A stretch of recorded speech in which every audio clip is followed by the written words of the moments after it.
Okay, so tonight is traffic. We're going to talk about traffic in the broadest sense of that term. So we're going to talk about moving in groups, moving in flocks, moving through thoroughfares. We're going to talk about not moving, standing still, being stuck. We're going to ask, how come starlings and locusts and crickets can swarm through a field or the sky by the millions? You never see them bump into each other. You never hear of a starling traffic jam or a sardine collision of any kind. People, of course, they rubberneck and bump and crash and collide. So why? Why don't they, and why do we? Where do traffic rules come from? If you're an ant, a blind ant even, in an army of 1 million blind ants streaming across the forest floor, and you're off to raid an enemy ant's nest, and you're going to grab one of their babies in your jaws and take it back, and they make it to be a slave. Ants are very warlike, and you're going to do that. But now the crucial question is, once you have the baby in your mouth, and you're going to have to turn to go back to your nest, how do you turn without getting run over by the other 999,999 ants at the back, also blind? And yet ants seem to do this. They know where to turn and go and get all the way home perfectly safely. So where do their traffic rules come from? Where do our traffic rules come from? Were there traffic jams with chariots in Rome? Did you have traffic confusion in ancient Egypt? Did they have, did you go on the right in Egypt? Turn right at I don't know. More interestingly, can we solve our traffic problems? Can we learn, as some of our panelists will propose, to enjoy collisions or to own cars that drive wherever they want to go instead of where we want to go? Will we like folding our cars instead of parking them the way we do now? Would we like hanging from a herd of blimps, matter-of-factly? Would we like bouncing off office towers, as will be suggested shortly? This is an evening all about traffic past, traffic present, traffic future, and here are our panelists. First, Mitchell Joachim, who prefers to be called Dr. J, perhaps under some delusion that he will be mistaken for Julius Erving, but in real life, alas, he is merely on the faculty of Columbia University at the Parsons School of Design. He's a partner in a rather remarkable design firm here in New York called Terrafuge. So here is Dr. J.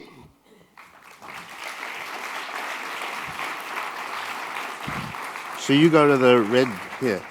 Then Anna Nagurney is the John F. Smith Memorial Professor in the Department of Finance and Operations Management at the University of Massachusetts Amherst, and is far more fascinating than her job title.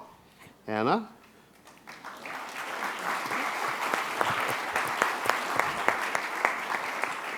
And Iain Couzin is the Assistant Director in the Department of Ecology and Evolutionary Biology at Princeton University, and thinks an awful lot, maybe too much, one could possibly imagine, about locusts, crickets, starlings, and migrating flocks of animals. So, Iain.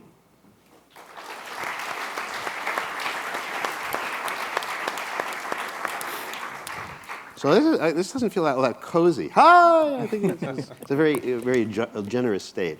So why don't we do this? Why don't we, since each of you have some things we like to start off with, maybe, I don't know, you, since you're in the middle.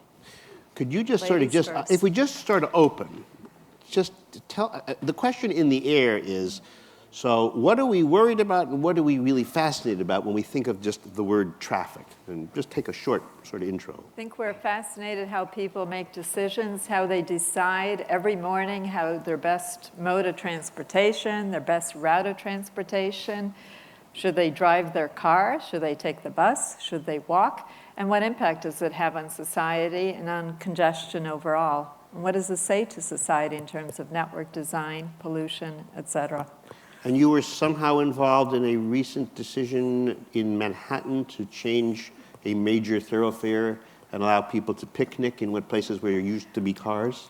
Indeed. I'm fascinated by counterintuitive phenomenon. And what we have here happening actually right on Broadway is something that we're calling the Bryce Paradox on Broadway. We've actually removed a road, and travel time seems to be improving. And so far it seems that mostly everyone is happy. So. Okay. Well, you've made a few friends without even trying. Is there anything you want to show us now, or shall we move? Do you have anything? I can show you if you like, if they're ready. Yeah. Oh, We have oh, oh. actually, I want to emphasize that we're not dealing with congestion just in the here and now, but congestion has been a big problem in history, actually even dating as far as Roman times.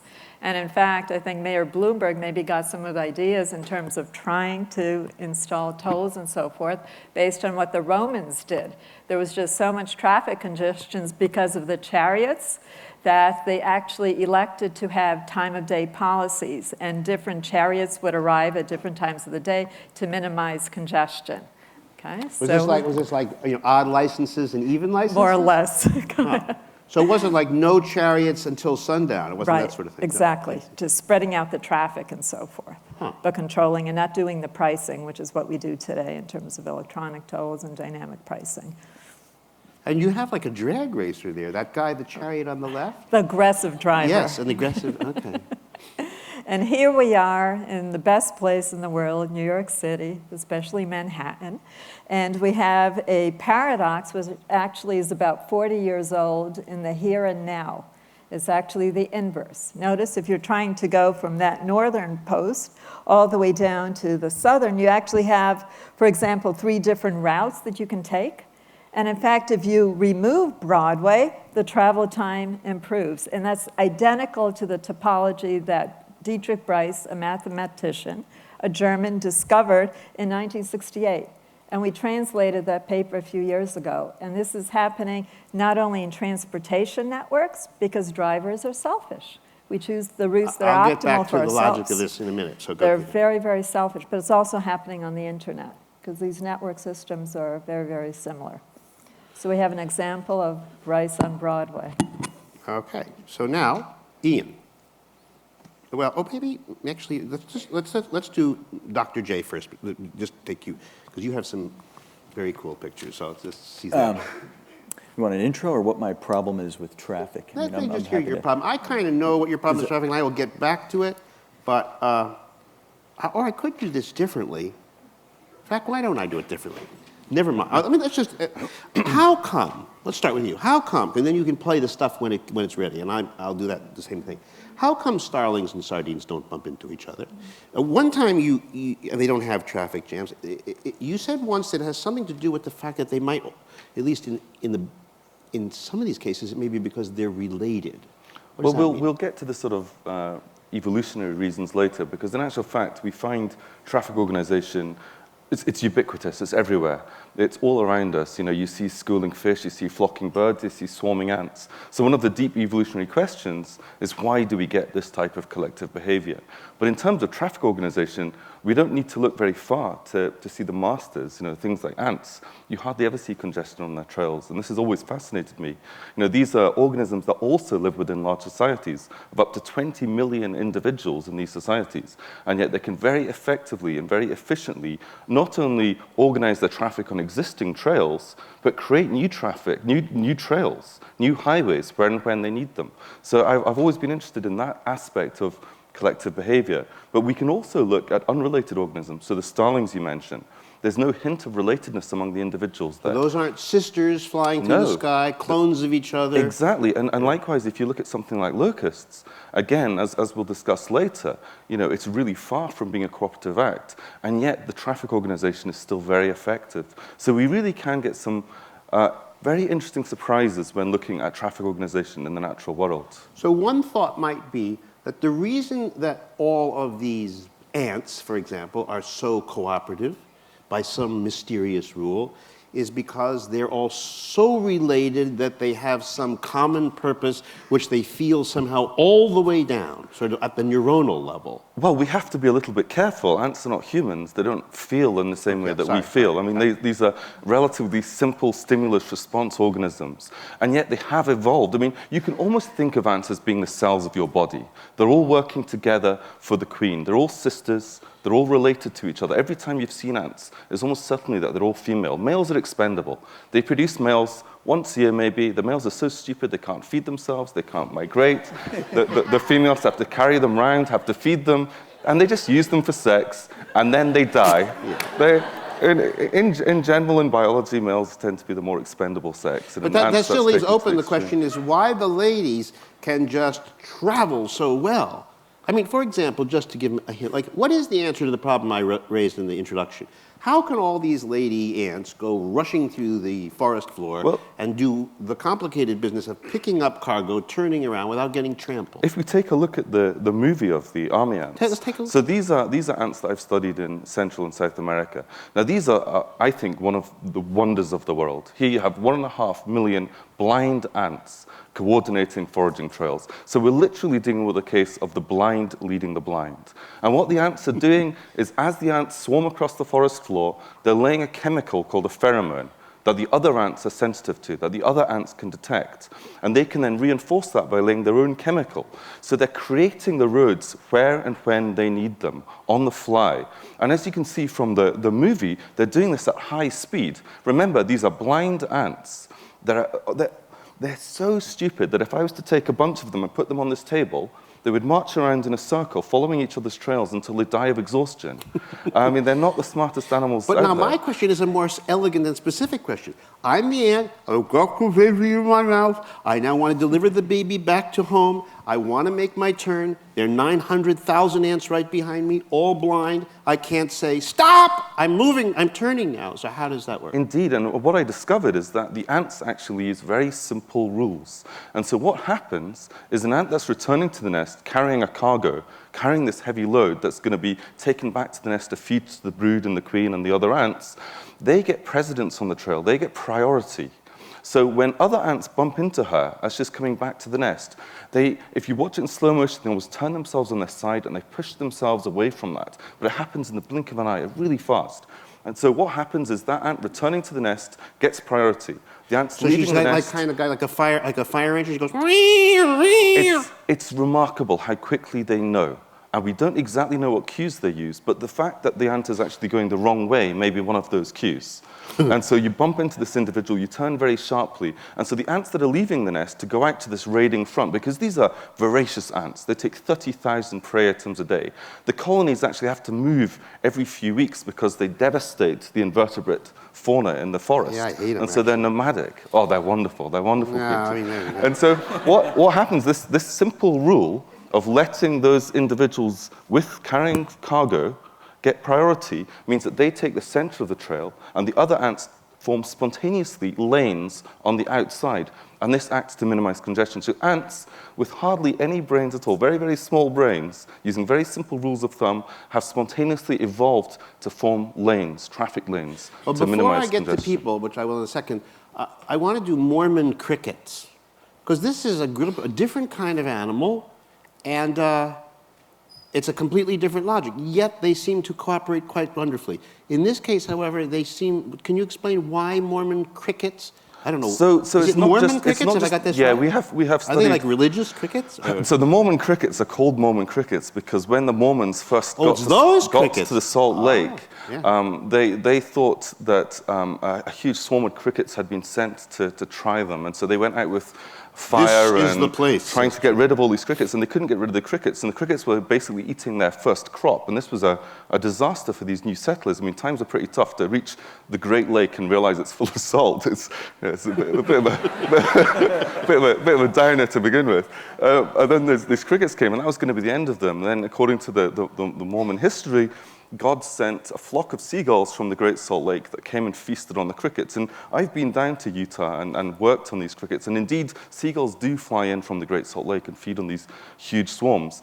But what we discovered, not only with the Mormon crickets, but also with locusts. And again, I have a movie of an experiment where we've actually investigated in great detail how these highly coordinated swarms move. It looks cooperative. As far as you can see, they're all moving in the same direction as each other. These swarms can be 15 miles long. They can invade 1/5 of the Earth's land surface and affect the livelihood of 1 in 10 people on the planet. How is it driven? It's not cooperation, it's cannibalism. Everyone is trying to eat everyone else and trying to avoid being eaten themselves.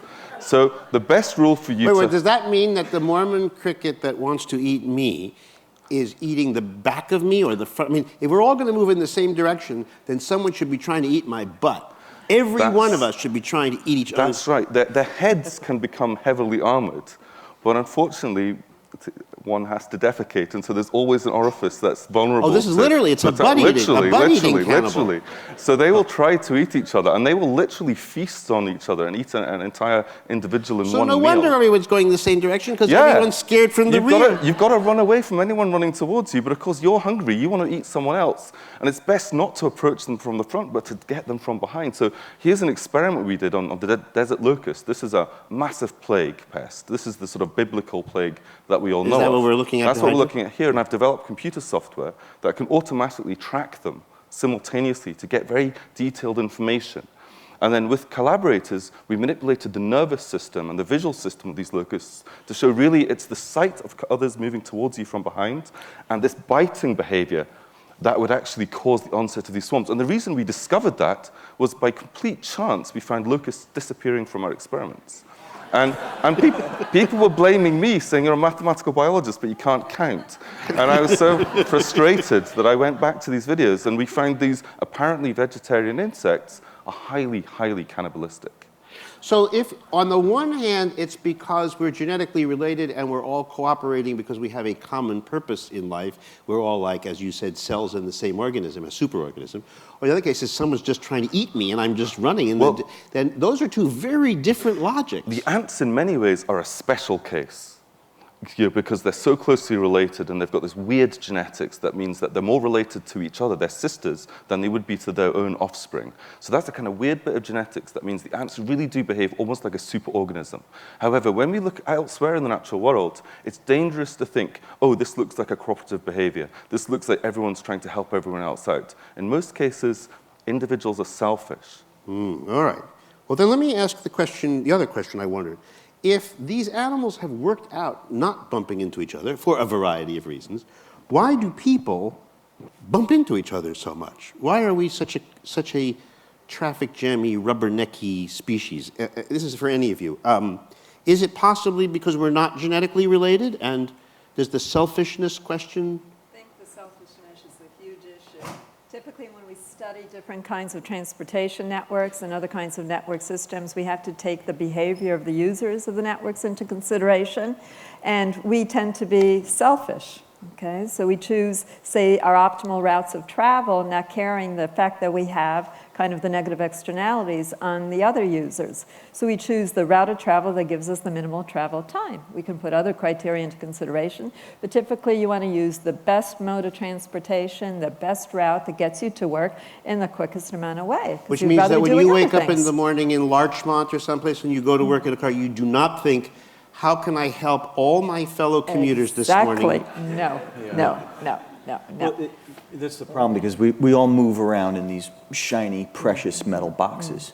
And we have this affect and posture of, don't touch me, don't look at me, I'm going in my direction. It's actually, I think it's the material of those vehicles and how they're designed that kind of sets the tone for how we move in flows, especially in cities and in dense urban I will get to that in a moment, but I Yeah. noticed that I think that the nastiest word since we've begun talking that you've ever used is Hummer. Why is that? You hate Hummer. Well, the Hummer has a very limited crumple zone. It's essentially a limited what? Crumple zone. Crumple Yeah, it's essentially a metal box, right, that's meant to survive an impact really well, but everything around it, right, is supposed to, absorb the velocity and essentially kill everyone around it. These are vehicles that are not too friendly. They're meant to be off-road, But the not Hummer, usable for cities. by your description, the Hummer is our biological flag. I mean, if you were comparing us to ants or even to locusts being chased, we at root want our own space and we want to beat everybody to our destination. Is that? Right, but not everyone is the same. And that's something that you need to capture in the mathematical models and the forecasting models. I'm not like you. Ian's not like me. Dr. J is not like me. We might have different value systems. Some of us really care about the environment, so we would never buy a Hummer. We might care what our neighbors think about it, too. So you choose these routes of travel, you make your decisions, even purchasing decisions, based on your own particular behavioral characteristics and your own value systems. Before we get to some of Dr. J's issues, when humans tried to create traffic rules, you say they went back to Rome, Do you know when traffic rules began?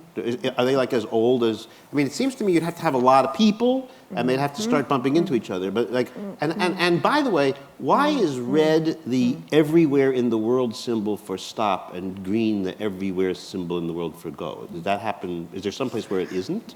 It'd be confusing if it was different in different places, I think. Well, but not if you lived in Mongolia all your life and it was, lavender. Hopefully they don't have Driving on Hummers in different Mongolia. sides of the road. Yeah. So this is just a very, I mean, there's no historian in the house who could say, it was in No economic 1854 historian. when they had the concordat of green. Well, Or red is a very startling color. I mean, across the natural world, poisonous animals tend to use yellow, black, and red as signals to other organisms that they're poisonous. So our visual system, for a very, very long time, has been sensitive to a red color. So perhaps people use it because we think of it as a visually startling color, and stopping is kind of important when you're going fast along these roads. but on the other hand, if you're colorblind, red and green are not optimal. You just see gray, in which case you'd bump into a lot of things. What about amber? Is there a story about, don't slow down? Beat the amber. No, What is not beat a good the idea. amber? Beat the amber. What does Not that a mean? good idea. Well, you don't Try and like drive amber. No, I don't like that. I think it's very important to listen to rules and regulations. I travel a lot around the world, and what fascinates me so much, and I try and instill in my students, because I love teaching about transportation and logistics, is how travel behavior actually is different in different cities. You just have to go to New Delhi to see kind of the interesting rules and so forth. There are animals, there's cattle in the middle of the roads. I was in Rome most recently, and I didn't think I was going to come back to be here and join you folks. I literally had the cars, the mopeds, clipping my heels, and I was looking into the eyes of the drivers. There were cars parked actually on pedestrian walkways and so forth, and overall it somehow worked, but it really didn't work. Okay, so I think actually for what I'm seeing in Manhattan, drivers are behaving. Okay, they're following the signals, and that's very important. That really helps to modulate the traffic flow and so forth. Is To there follow a- the rules and regulations, Have and you it's not noticed- like that all around the world, as you can Have see. you noticed different speeds of walking? Oh, definitely. I'm from Massachusetts, and we've been timed in Boston as having the fastest pace of walking. Not you New Yorkers, sorry. It's actually in Boston, which is really, really interesting. Yeah. Have you ever been to a place where you were walking more slowly than you had realized, and all the people in Sao Paulo were moving faster than you, and then you moved to Winnetka and you were suddenly the slowest person in town, or fastest? Nothing like that? Well, we think we are incredibly complicated organisms with incredible cognition. And yet, if you were to sort of climb one of the skyscrapers in New York and look down on the crowd, you would actually see us very much like little ants forming spontaneous lanes. So you may not even be aware of it, but you naturally fall into the slipstream of others going in the same direction as you. They buffet you from traffic, oncoming traffic. Right. And so you spontaneously form lanes that act to minimize congestion. So we're actually very good at doing this, but it appears to be a learnt behavior. So if you take someone from the middle of the US who's never been in a busy urban environment, and you plonk them in the middle of Manhattan. We've seen them. This is actually... They're the same people who talk loudly and friendly in subways. They're always from Winnetka, those people. Because unlike the ants, we haven't evolved to live within these large societies. We've evolved to live in small, tribal, family-oriented groups. And so these types of behaviors that we exhibit in crowds do tend to be fairly efficient, but we learn through trial and error which sort of moves to use. And then once we get good at this, as most people in this room will be good at this, we go into autopilot. We think about much more interesting things than, what's the exact geometry to avoid the next collision. So we use remarkably simple rules of thumb, as the ants do. And in actual fact, what we find by tracking pedestrians, very much as I showed you with tracking the locusts, is we can very well predict the statistical properties of the flows within human crowds. Actually, it's easier than the ants. Well, now, Dr. J, would you agree with the proposition that people are trying to avoid collisions?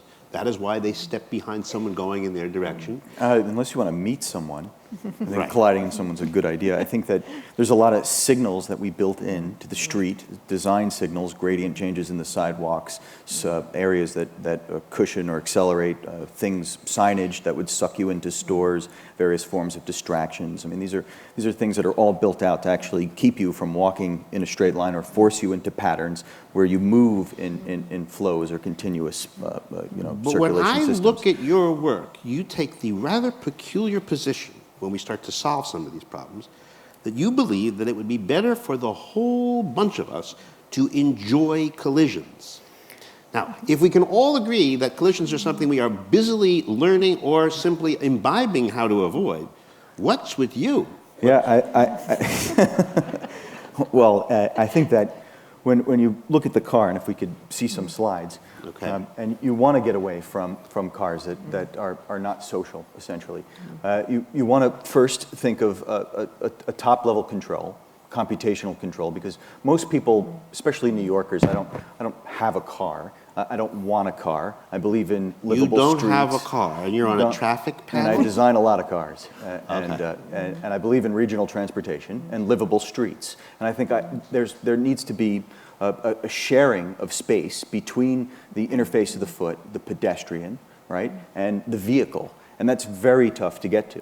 And I think that we have to find a device. What does that mean, an interface of the foot?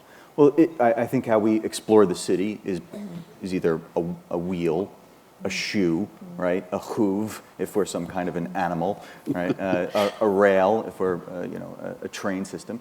So a lot of the work that I look at is soft cars or Nerf-like cars, where it's okay to rub up against your neighbor, and you don't have to get angry. Wait, it's or in okay for trading the car to rub up against another car, or it's okay for a car to roll over a foot? Both. Both? Yeah, we want to do both. See, this is So- very weird. Yeah, in this particular car here, it's called the Hug and Kiss Lamb car. And this is something we did for General Motors. If you were an engineer there, you'd probably be fired if you proposed something like this. But the principle was that no We one should would... say, in fairness to General Motors, didn't they pay for this? Or they funded a lot of at See, MIT. so- Yeah, they're okay. good people. They're good people. Yeah, may they rest They in fund me peace. too. great people. And use more money. The notion, though, is that no one would ever die in a car accident again. Period. So we're going to do everything we can Wait, to what make is sure. this made of? Well, various types of, it's pneumatics or air bladders or ETFE foil, starch foams. It's super light, right? And the entire vehicle is actually in the wheel. So we didn't think about designing cars I don't itself. understand. You mean these are little inflatable pods? This is air mostly? You know, they're inflatable air quilts. That's Air exactly quilts. right. And it's called slow-mo movement, so they move very slow. They don't need to go faster than 30 miles an hour. In New York City, if you're going faster than 30 miles an hour, you're probably wrapped around the you're telephone an aggressive driver. If you've ever been to Flatbush Avenue in Brooklyn, where my office is, and you walk down to the street, it's very, very scary. And you don't need to go But you faster couldn't than- use this in Wyoming or Utah. You're thinking New York here. You're thinking Vehicles need to be designed for specific contexts. Okay. Right? The city is a very different space for moving in than the suburbs or the exurbs or a peri-urban condition. So I think you have to make, for the first time, actually, vehicles that fit cities instead of designing cities around vehicles. So a lot of the soft car projects do just that. This is an example of 6 points of safety with these air bladders cushioning the passenger, and also an air quilt system on the outside. The wheels are networked and linked and talking to one another. In fact, the whole vehicle's in the wheel. And when you really want to... What does that mean? The drivetrain... What would a wheel say to another wheel? There's a pothole. Watch it. And that's the I kind of hit a point. pothole, you get Yeah. ready? But what can the second wheel do? I mean, it's part of a car. Yeah. Can the second wheel go, oh, I'm not going? That would cause a difference. He can warn his friends. Everyone in the municipal grid can know that there's a pothole there and actually tell the mayor to go fix it at some point. But it's a constantly so evolving you say wheels are talking talking network. to wheels or talking to mayors, is what Yeah. you left out. Depending on the wheel. In this version here, if you can go back one slide, you can see that the back in the other direction, the contact patch where the wheel Do you want to go touches back the ground. to the Well, my to the clicker's pillowy over one? there. I think you took it from me somehow. I couldn't on the podium. But anyway, you see the contact patch here where the wheel is connecting to the street. Right? That's the friction you need for braking. So in the next slide, right, the entire belly of the car collapses increasing that friction by 10,000-fold. So you can see when the car collapses on the next side. Oh, thanks very much. You're extremely helpful. That's great. Okay. So, yeah. No. It's technology. Oh, there you go. Very fast. You see how hard it is to solve municipal problems? I have a PhD. So there's the belly of the vehicle touching the ground, right, really stopping, and the car can go flaccid. So that's one of the notions, is to make the entire car shrink so you can stack them in car cakes and park 800 of them on a New York City block as opposed to, 34. Wait, but what happens if I'm car 71 and my daughter has just called and she's broken her leg at PS6? Do I have to wait for all the other cars to get off me? It's a sorting shared algorithm. ownership model, like Zipcar. I think we got to stop giving up, this possession of the single vehicle, especially when it comes to cities. So it's not completely public transportation. It's that quasi thing in the middle. So it's a shared ownership car. Any car is yours, but it's preset to your desires and your needs. Your favorite music, your height and weight, where your friends are. It's a Facebook on wheels. Who cleans them?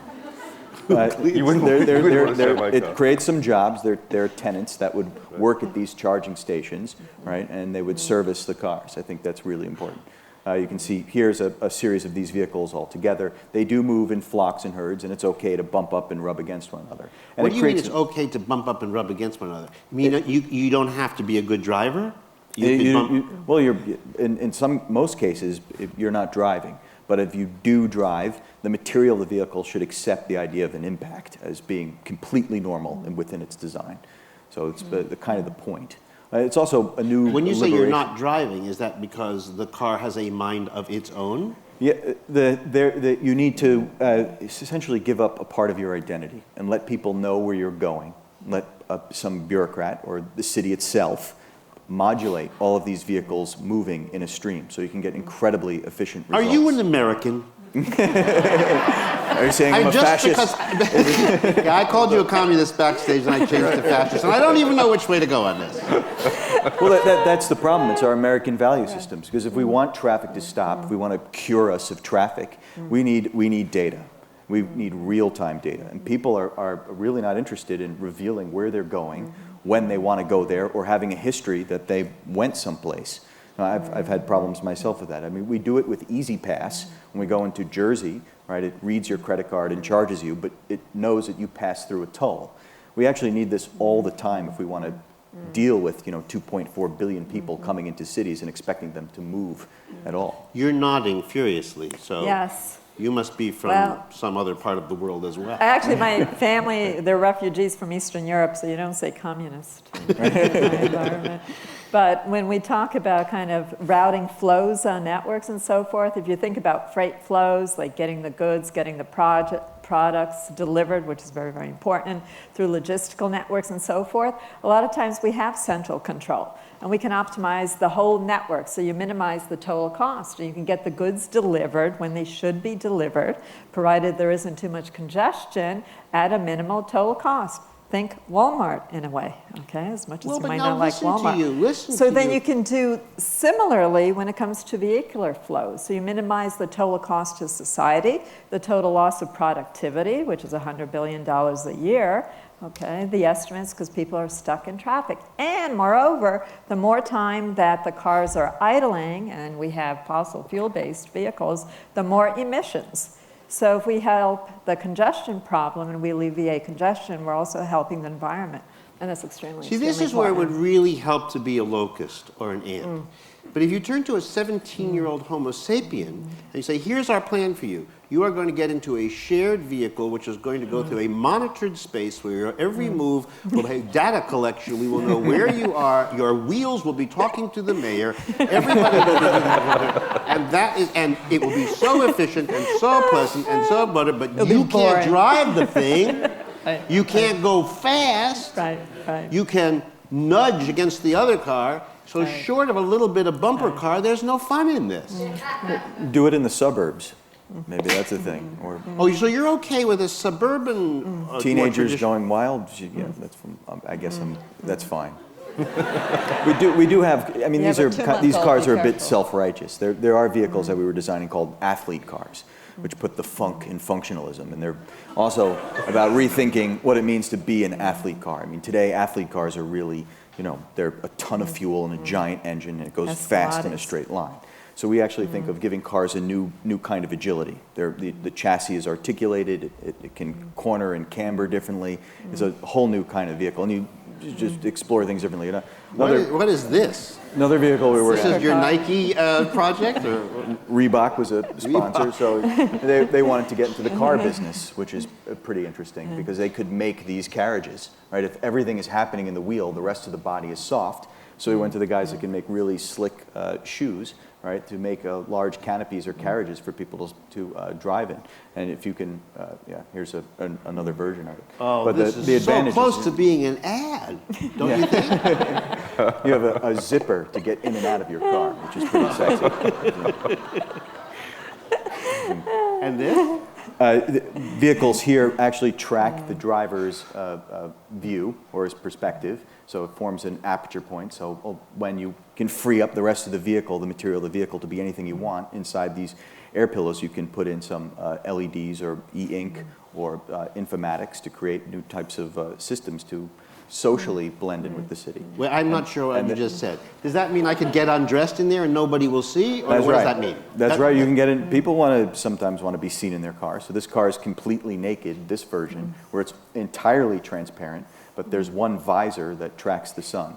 So you would have no glare problems in this car. So you can be all seeing, all seen, Yeah. or all invisible. Right, or anything in between. I think there's another video that I have that shows this particular vehicle doing something called social projection.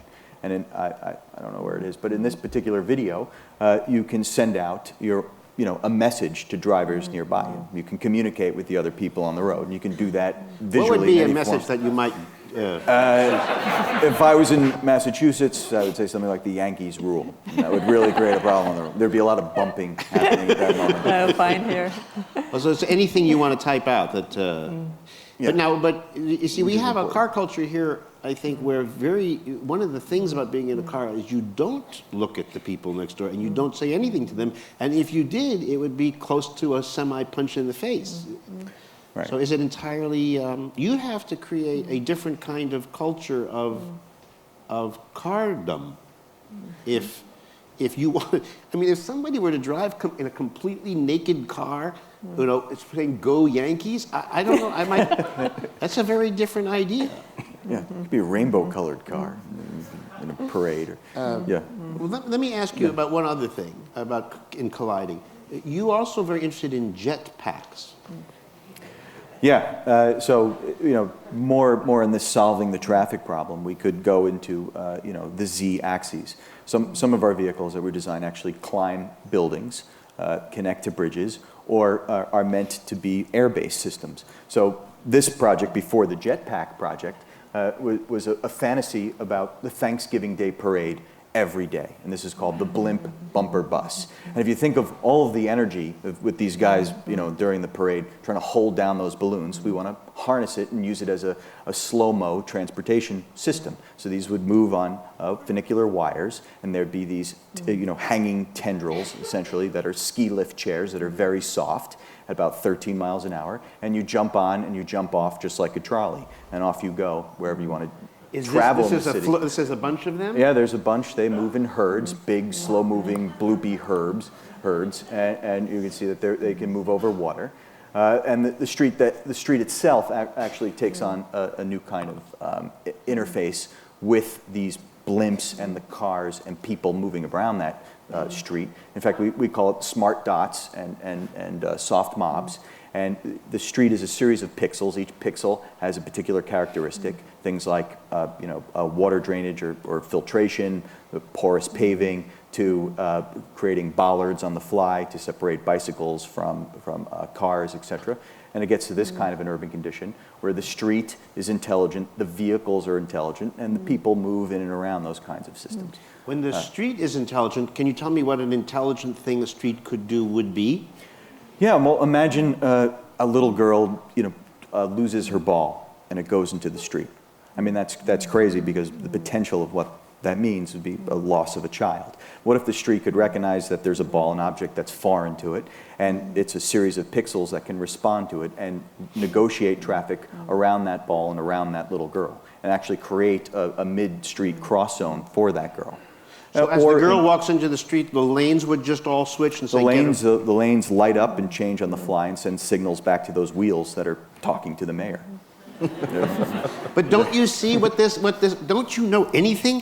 As soon as a little girl has an accident and follows a ball into the street, then her older brother, the 13-year-old, will start throwing stuff into the street so that buses and all kinds of adults have to go around. And then no one will get anywhere because everyone's playing the street. Well, then the pedestrians will take over our streets, which is one of the goals, because I'm all about people, especially in this city. But you can also control that behavior.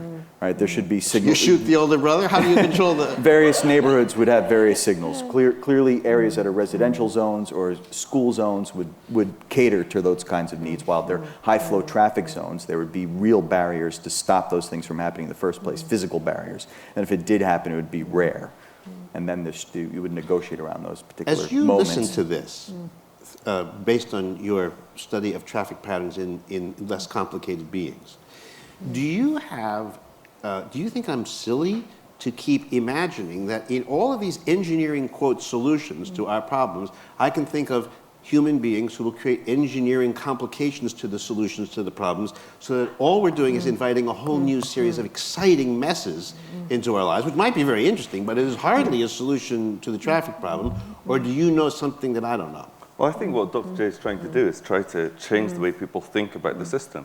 I mean, if you actually think about it, we're using roads where people built roads many, many years ago. We're using these cars that tend to break down and get replaced far too often. It's about time that we actually stopped and thought about some original new solutions. And now, what we could actually think about, I love these ideas of these soft collisions, because if you look at schooling fish or the swarming ants, one of the ways that they're so effective is because, like Dr. J's cars, they actually have soft collisions. So if an ant were to suddenly stop, you don't get congestion behind her because the ants will swarm over her. They sort of bounce into her, so they don't die when they collide. They don't damage each other when they collide. And if you look at schooling fish or flocking birds, again, there is the degree of contact among them. I mean, fish in particular, you get this type of pattern. You wrote once that a herring separated from its community and given food and everything would die of stress. Yes, so these organisms are so finely tuned to living the social life, which is so unlike us. They're so finely tuned to it that if you remove them from that social context, they literally die from stress. And so what I think we can do, what we can learn from these types of social organization, are the types of rules that Dr. J can then put into these smart cars that communicate with each other, that communicate with the road.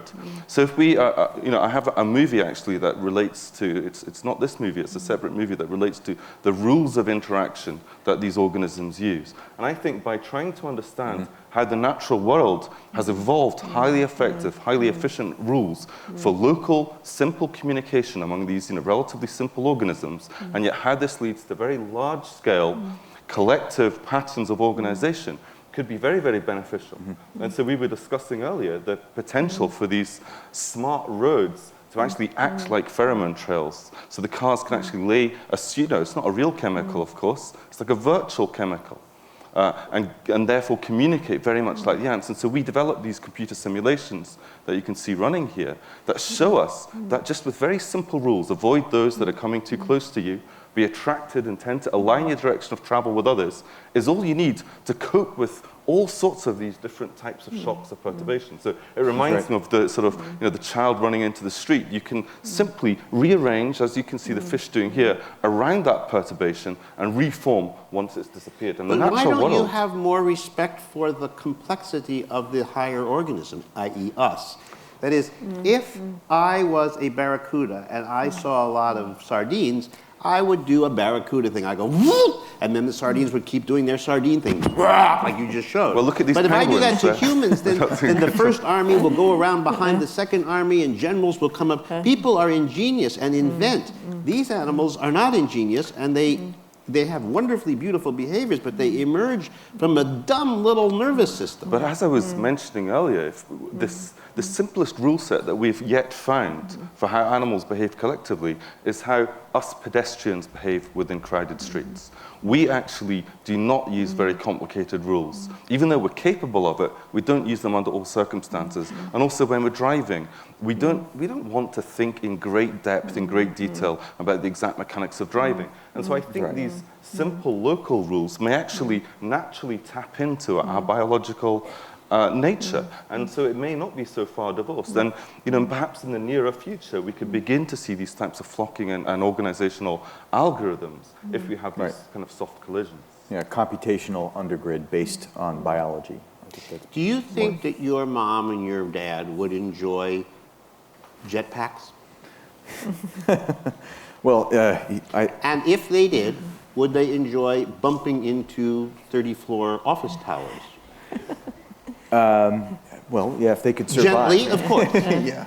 I think that if, there's a grand history of the jetpack, and I think a lot of our infrastructure is decaying. And I think that we need a diverse method or choice of moving throughout cities. And I think that, science fiction is a really good barometer of what tomorrow is going to be like. And the jetpack's been around for some time. So let's get real and think about how the jetpack would actually operate. What would be the biological undergrid system for how they would move? Because it certainly wouldn't be controlled by a series of, air traffic controllers moving around in jetpacks. I mean, controlling the jetpack system. Is this a jetpack? This is one of these soft, bumpable jetpack systems, right? It's got on the crotch there is an airbag in case of a big emergency. Which is the crotch? Doesn't move That's faster the than guy's 30 crotch? miles an hour, and you can go from. So you could then bump into something sharp and it wouldn't bother you. Yeah, it's okay. And you can bump into other jetpacks. You move in fact, it's called jetpack packing. You'd move in flocks or herds of jetpacks. Why? And you would go from. I want to go in mine by myself into the great beyond alone. You certainly can, but you can. But that's not as efficient as moving in a flock if you want to go a longer distance. Because I think these things right now, the best.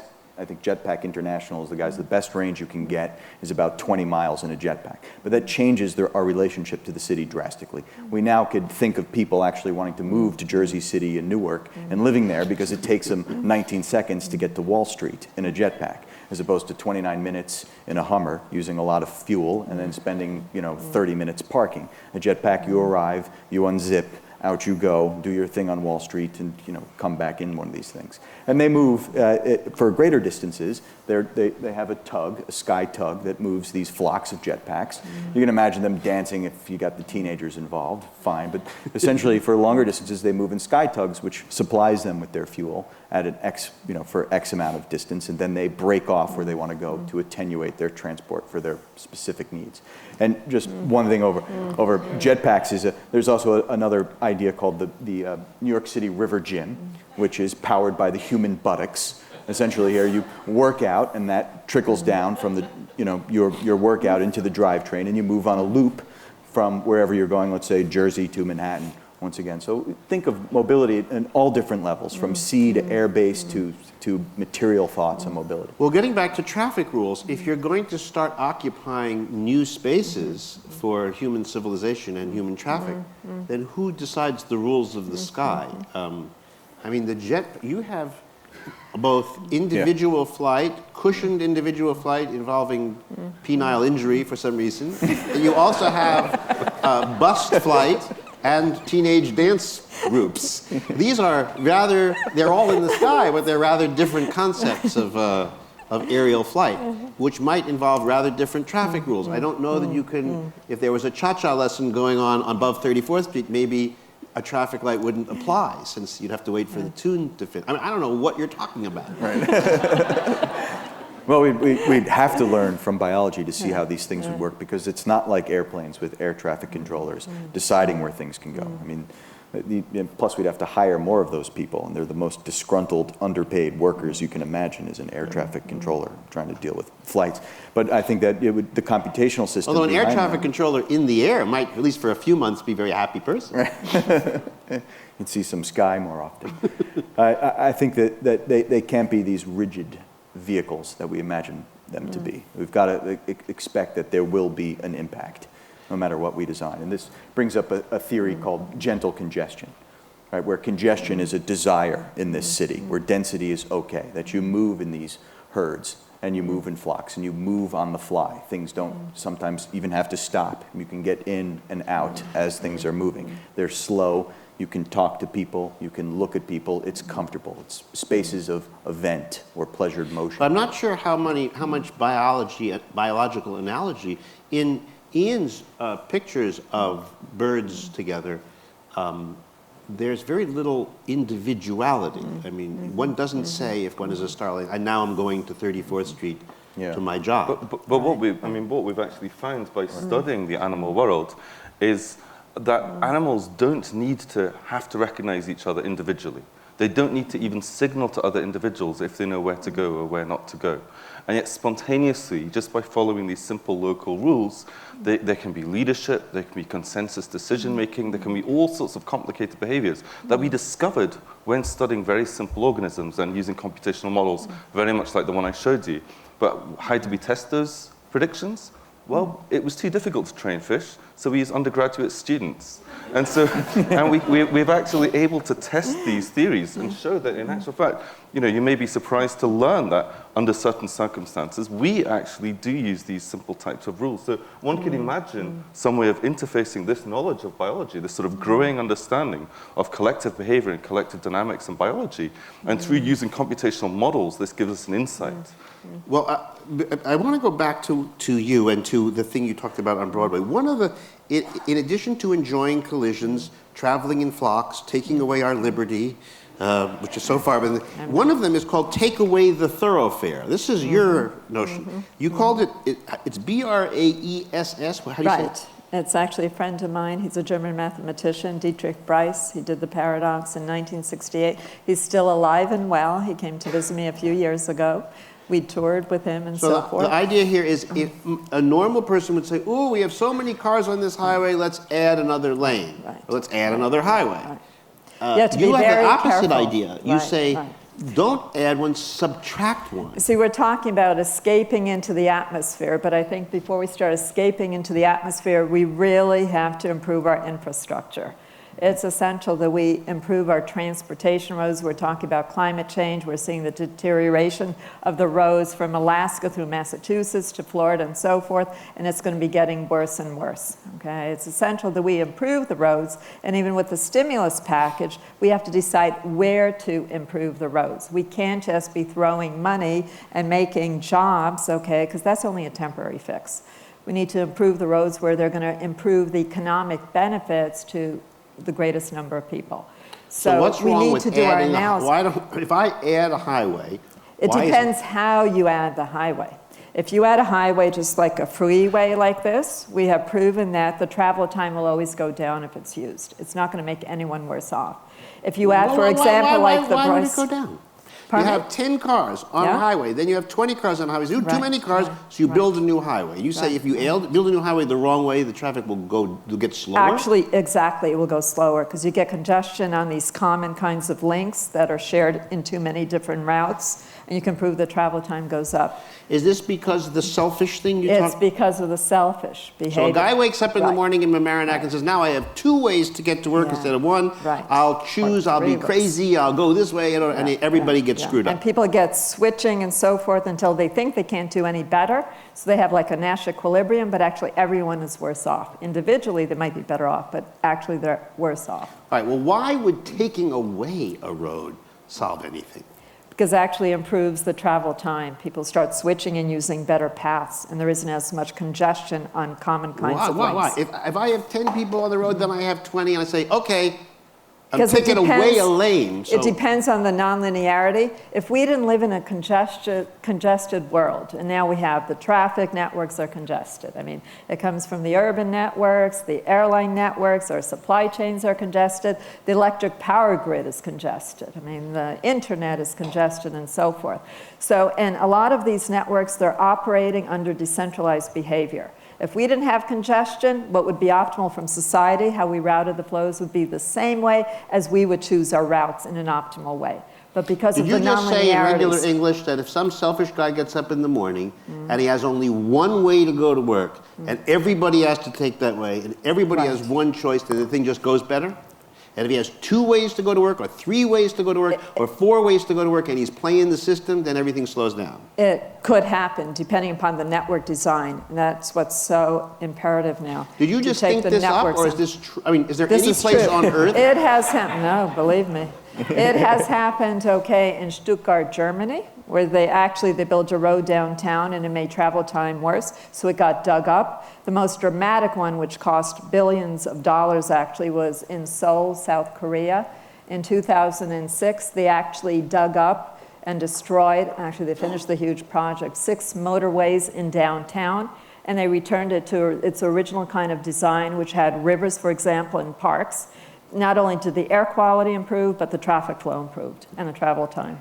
With less road space? Exactly, with less. So capacity doesn't necessarily mean better. You have to do it intelligently where you have the capacity. What and about that's the same with the internet, okay? These network systems are very, very similar. And that's what makes it so fascinating, actually.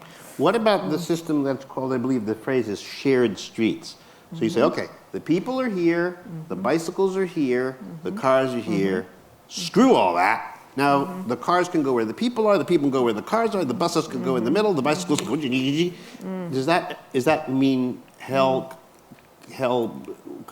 burns... That's like New Delhi. I wouldn't No, really but it's, I've read that it's that really if you remove great. traffic markings and sidewalk and street difference... Right, traffic markings, okay, but you still need some sort of order.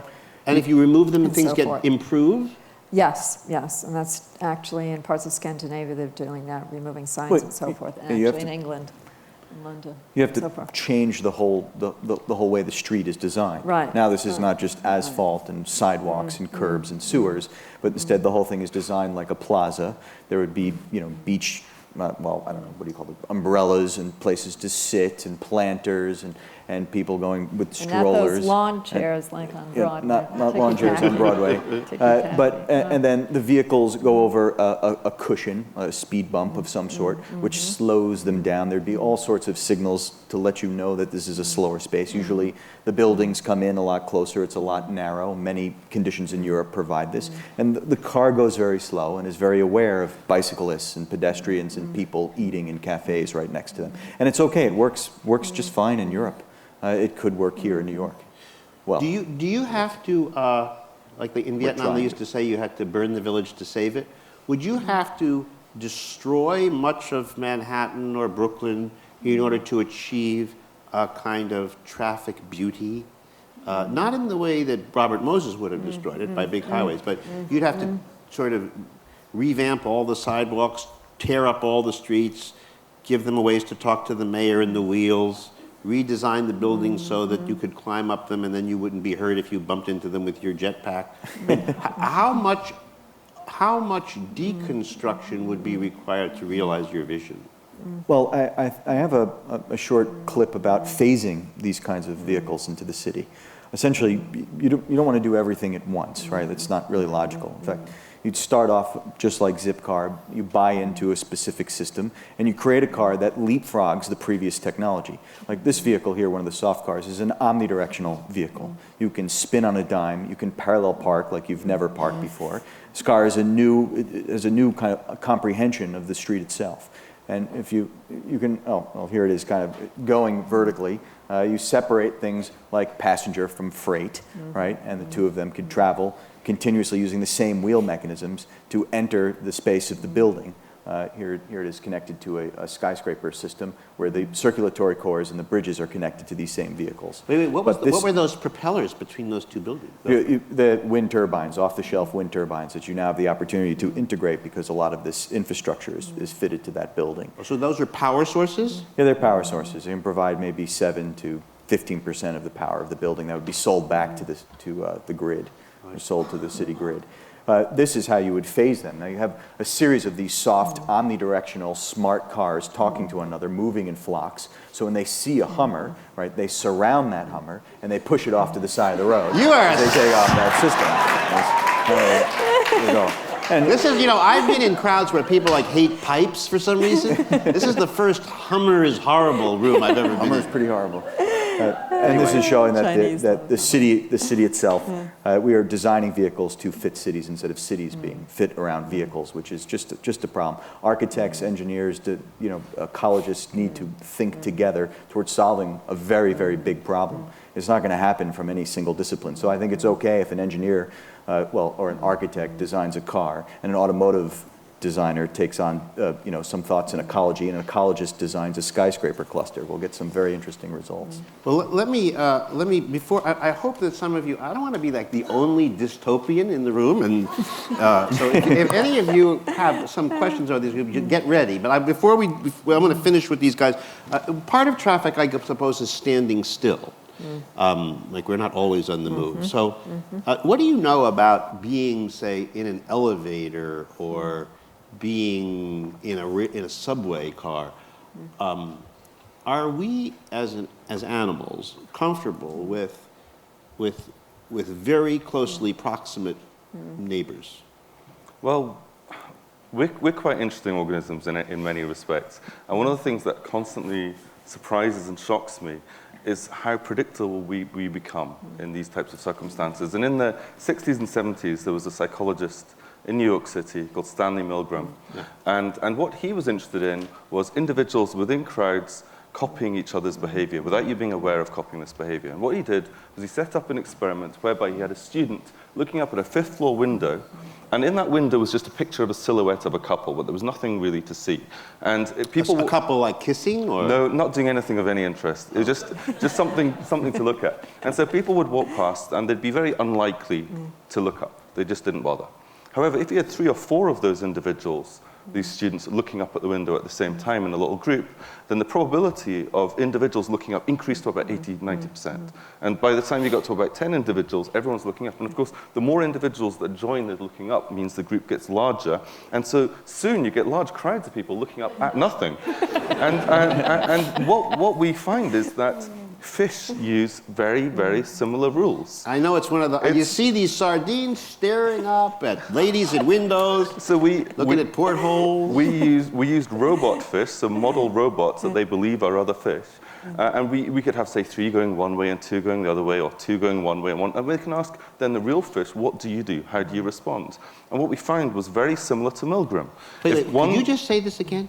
So these are real fish? One way of getting to know the rules that the organisms use is to integrate robots within the real group. So we have these, because again, they're not the smartest animals. So they're pretend fish. These are replica models of fish. They're magnetically controlled underneath the tank by little robots. So we can be a fish. We can follow their rules. We can learn what they are. This sounds like fun. And it turns out that their rules are the same rules that we use. If one individual does something, well, you completely ignore it. It could be crazy fish. You don't want to follow crazy fish. But if 2 or 3 individuals do it, then suddenly your probability of copying them increases dramatically. And once you get 4 or 5 fish doing something, choosing a direction, it's like, regardless of what you think, you're just going to follow them. And you may think that that's ridiculous, but not only did Milgram show that in his experiments with humans, but if you look at the way we buy stuff on the internet... Wait, I'm not finished thinking about this fish thing. Okay. So when you got all the fish to do whatever dumb thing you wanted them to do, did you like do high fives and run around the way? We could get these poor fish to go directly past what they thought was a predator. It was a model, of course. We wouldn't harm fish in our experiments. But we can more or less get them to do anything as long as they believe a certain number of others are going to do that. They'll just do it. Well, what was the craziest thing you got your fish to do? Oh, we can get fish to do a lot of crazy things. We can get them to take long routes to objects. Oh, that's I could live for that evening. We went an extra 4 inches. Yes. We don't do cruel things to our fish. But one of the remarkable things is that you would think having more information would make us humans more effective. So if you go to websites where you're buying music, if you get to judge a song from your own sort of judgment, then actually whether you judge a song or I judge a song or these guys judge a song, we're likely to have a pretty similar opinion, more or less, about the quality of these songs. However, if I were to be given the information about the last 5 people who have judged that song, this creates what we call positive feedback. You're much more likely to change your opinion about that song and copy what others said. And so if the first individual, just by chance, because people have different opinions, thought it was a great song and it was something rubbish like Justin Timberlake, then other individuals are more likely to say they like it even though they don't like it, which means others are more likely to say they like it. And this can lead to a positive feedback and nonsense music getting to the top of the charts. So going back to the elevator, which I believe is where we started, well, yeah. is there a lesson here to be learned for elevator behavior? Well, yeah, I mean, some of the early experiments were also done on people in elevators, where you'd have a chap going into an elevator, and he thinks everyone else in the elevator's like himself, going to work. And it was back in the day, Milgram's day, where they wear hats. And so the other gentlemen in the elevator take the hats off at the same time. And this guy sort of feels uncomfortable and takes his hat off. They then put the hats back on, and it's amazing. You can make people do crazy stuff. Like if you're students out there and you want your lecturer to do something really crazy, just all agree to look just to one side of him or her. And what that person will do is move so they're in your field of view. And you can basically keep moving them around the lecture theatre and do whatever you want with them. Does this mean that, for example, I mean, there's a sort of famous, it might be an urban myth, or in this case, an embassy myth. In my embassy myth, a bunch of South Americans who are used to close proximity invite you to a diplomatic party. And so 12 Americans walk into a room, and there are 20 Colombian diplomats. The Colombian diplomats, who like being close, step into the field of vision of the Americans, and the Americans step back, and the Colombians move in, and the Americans step back. And so rather quickly, all the Americans are plastered against the wall talking to Colombians. Now, that's probably something the Colombians learned when they grew up, that they could...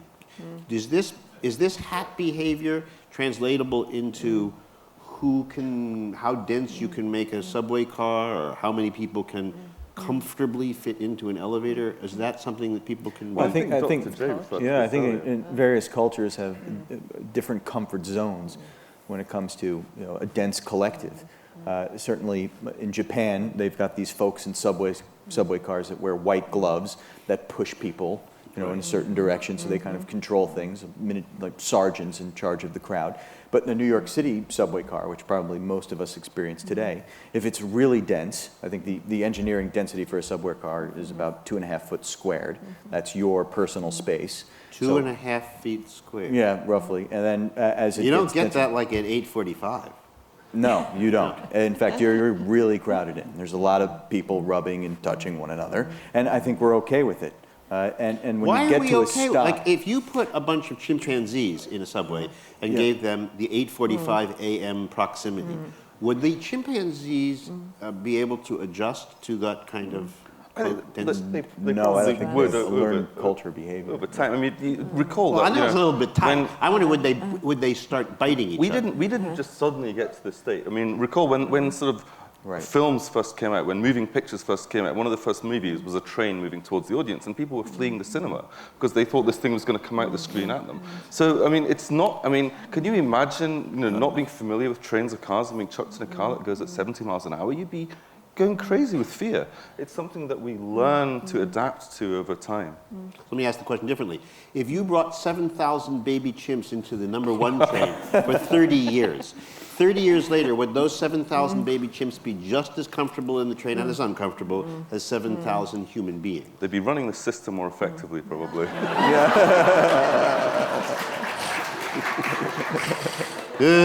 All right. One other thing, yes. One other thing is interesting.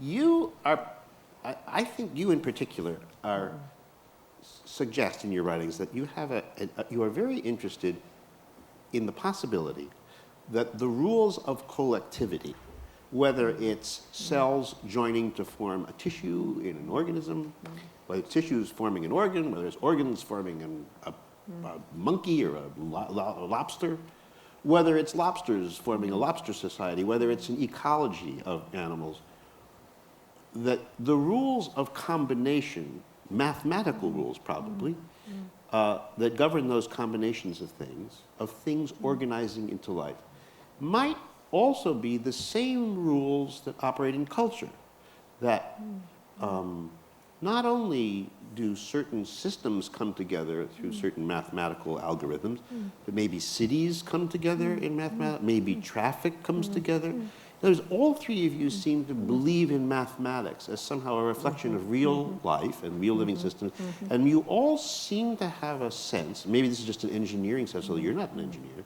None of you are engineers. Bill, are you? I'm applied math, kind of engineering economics. That somehow one way to think about solving problems is to think about mathematical relationships in systems that are self-organizing. Am I? I think one thing that I've learned from being on this panel is how, for me, the last time I did a class in mathematics, I was 15 years old. And yet somehow I'm on the faculty at Princeton as a mathematical biologist. Well, you and must it's not be because, scared that they'll find out. I know. It's not because I'm very good at mathematics at all. It's all self-taught. But it's the way that mathematics allows you to think about the problem that's very exciting and very rewarding. And so mathematics gets a sort of bad press of being dull, being boring, and so on.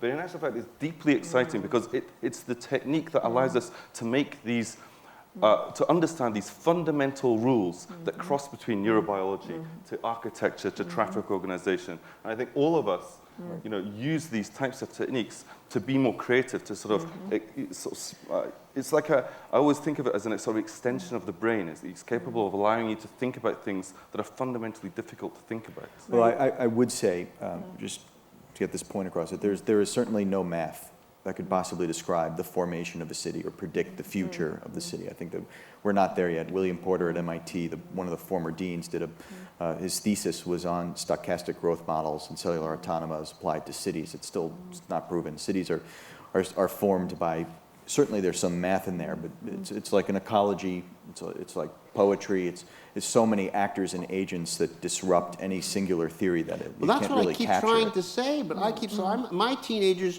my little girls have older brothers who disrupt but all three of you keep going back to predictable patterns. You seem to believe in patterns as though they would really... I think we believe in flexibility in the system. Right, we work Big on flexibility. systems and so forth, and trying to find what's common in these different kinds of systems. They may look different underneath, but the mathematics helps to kind of unify and bring kind of an elegant kind of graphic kind of dimension to that. And then you can do all sorts of analyses. You say, well, how robust is the system? How resilient is the system? What if we were to break part of the system or the network? What would have the greatest impact and so forth? You can do sensitivity analysis. What happens when the demand changes? What happens when you add a bridge? What happens when you destroy a bridge and so forth? Okay, and it's fascinating to see the dynamic reallocations and so forth. It's just very, very beautiful. Math is beautiful. Okay, I love it. And females can do math.